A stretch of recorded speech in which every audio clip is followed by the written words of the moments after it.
Oh, fine.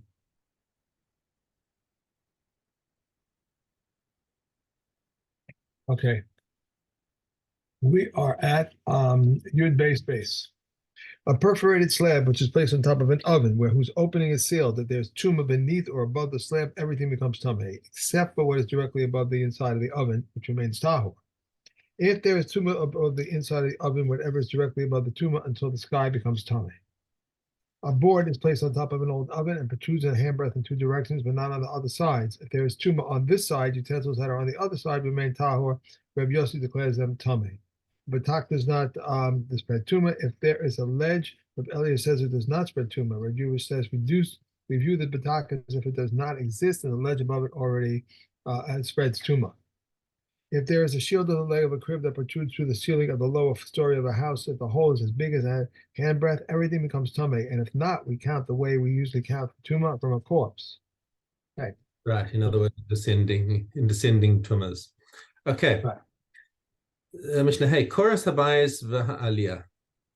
She'ein aleihim mazeva. So what we've actually got over here is like a stripped down house and attic where there's actually no ceiling or floor between them. All you have is the rafters. And the same goes for the attic. The attic is also open. They haven't put on anything on, no roof to spread everything. All that you've got are the beams going across. Okay. And the presumption is that the beams are at least a tefach wide, at least a tefach, if they're circular, then a tefach in diameter. Okay. And the way that the beams are laid out is so that they're exactly one above the other. So, so you've got a tefach of space that is under beams and between beams, right? And in between them, you've got airspace. Just completely airspace going up over there. Okay. So if the tumah is underneath one of the beams, then only what is underneath it is tameh. Okay, because as soon as the tumah moves out into the open air, it's free to go up and out, and it doesn't spread anywhere else. If it's in the middle, if it's in other words in the attic space between two of the beams. Okay, beneihem tameh. Then only that area between the two beams is tameh. Here's a diagram here. Yes, exactly. There you go. Right. So if it's above the one of the beams, connecto adarakia tameh. There's nothing for it to spread because the ohel has got to be a roof, not a floor. It doesn't matter how big the floor is. So once it's up there, then everything upwards is tameh. Hayu ha'elyonos kebein hatachtonos. What happens if the bottom ones were in between, right? So that you had that the upper one and then the lower one and the upper one and the lower one, and they're in line with each other. Okay, so in other words, the edge of one is in line with the edge of the other. So if tumah is underneath any one of them, tachas kulam tameh, then the entire area underneath them is considered tameh, because this is like we say this is kind of a lavud, where it's as if the ceiling is they're joined. So definitely the whole bottom floor. So the top floor, again, if anything that's not covered is not going to be part of the equation. But because if it's got sky above it, then it's going to be clear. Al gabehim, and what happens if the tumah is on top of them? Then it just goes up to the sky. Okay, simple enough there. Okay, so you've got a beam that's going from one wall to another wall, and of course there's no ceiling. It's just the beam itself. But tumah tachteha, and there's tumah underneath this beam. Im yesh ba posech tefach, so it has to be a width. It has to have a diameter of a tefach.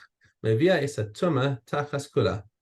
Then the tumah spreads underneath all of it. Now, only the parts that have a tefach all the way. Although there are apparently some opinions that that even if it's, as long as it's got a tefach in some places, if it narrows in other places, then it would still be tameh under those places. Although I think that is not the halacha. or maybe that's just a machlokes poskim.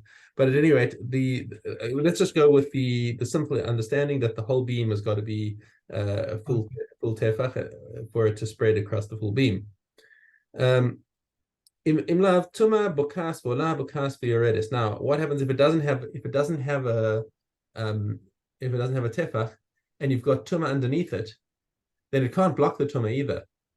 If Right. it doesn't have a tefach, it can't spread and it can't block. So the tuma just goes straight through it. It goes up and down. Yeah, it It goes goes up and down. It goes up down.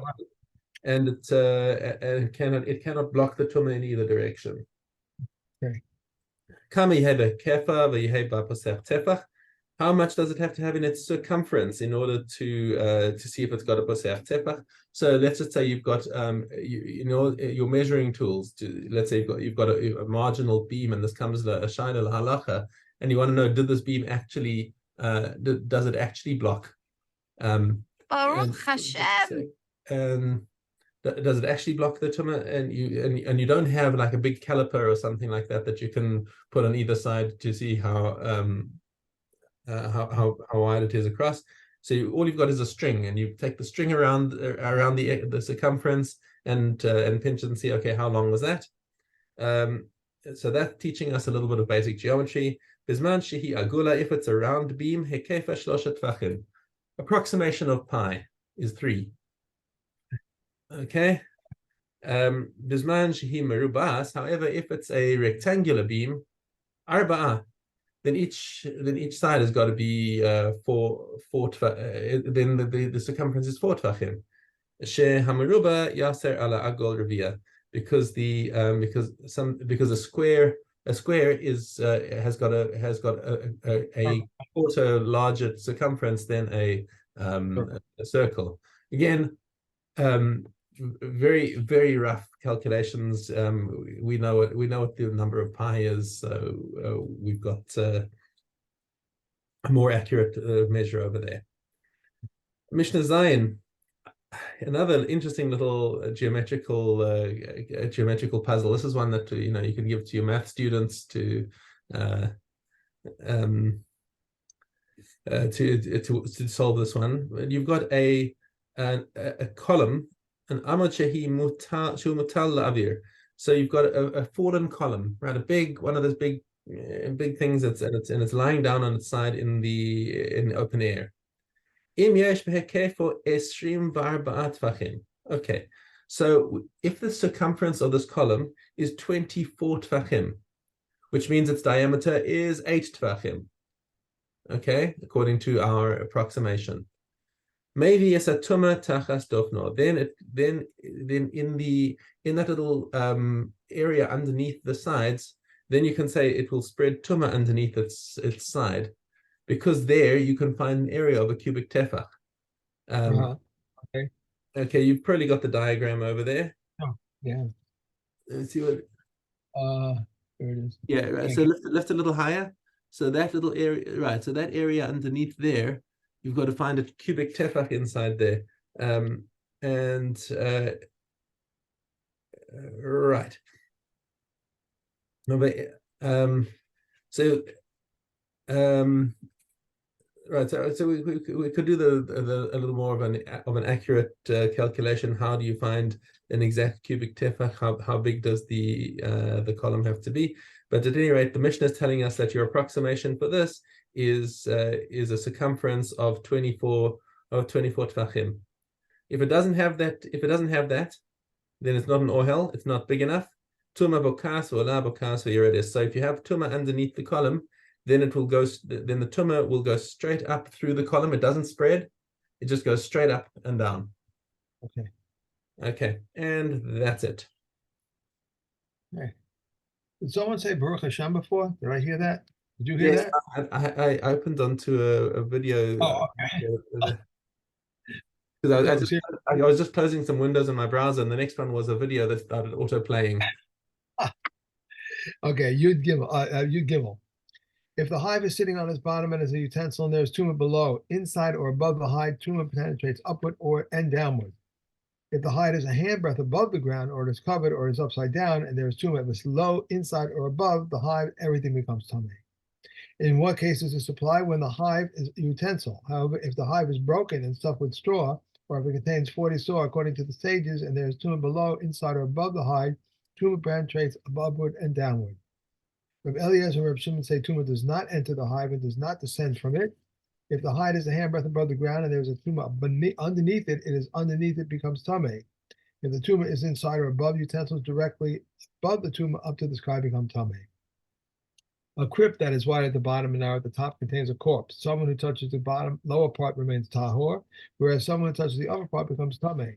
If the crypt is wide at the top and narrow toward the bottom, someone who touches any part of it becomes tameh. If the crypt is the same width from top to bottom, someone who touches any part of it becomes tameh. And these are the words of Rabbi Eliezer. Rabbi Yeshua says, someone who touches from a handbreadth and below remains tahor, from the handbreadth and above becomes tameh.